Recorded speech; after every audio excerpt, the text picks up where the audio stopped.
One of the first things I did was meet with Sister Libby. Do you know Sister Libby? Yes, I do. From Loaves and Fishes. Yes. She was the CEO there for, I think, 20, 25 years and did a wonderful job.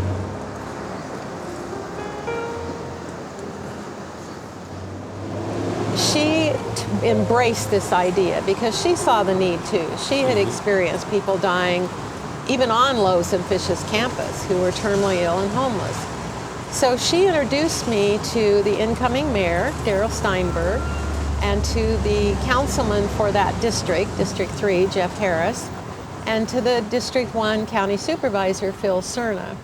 So we had those meetings early on at the beginning because I wanted to be sure that the public officials were on board so that we didn't have to do a lot of work and then kind of fight City Hall to move forward. A smart move. I think it was. I think it was.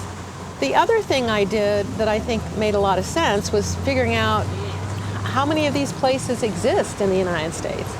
So I did some research and discovered, to my surprise, there were only 5 other hospice houses in the United States for terminally ill homeless. In the entire country, 5? Yes, can you believe it? 5 places. And we have homeless people in more than 5 places in this country. Oh, yes. Okay. It's become a national public health crisis. So I looked at where they were located. I got a hold of each one of them and had either telephone conversations or actually went and visited the closest and newest one, which is in Salt Lake City, Utah. It's called the In-Between, and it's been around now for about 4 years, I think. They created a group home. So they didn't have to go through a lot of worrying about regulations and requirements of a nursing kind of facility. Or other kind of health facility. Exactly, a medical clinic, whatever. So our board has 4 to 5 homeless people who serve on it. Oh, I think that's a fantastic way to involve the community that is going to be affected by this program. Absolutely. To have them involved and have them have a say-so and participate in that. And they have had tremendous insight and feedback.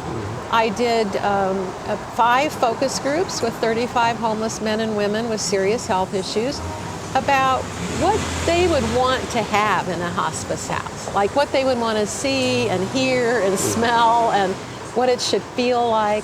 So we were really fortunate to have 2 incredible architects step up with Flex Architecture, Bill Reed and Mike Monson. And they took that feedback from the homeless focus groups and incorporated it in the design of Joshua's house. Things like they have an atrium, they have greenery walls, they have water features, they have skylights, a lot of daylight coming in. It'll have beautiful artwork. We're going to offer art therapy and music therapy and writing is healing.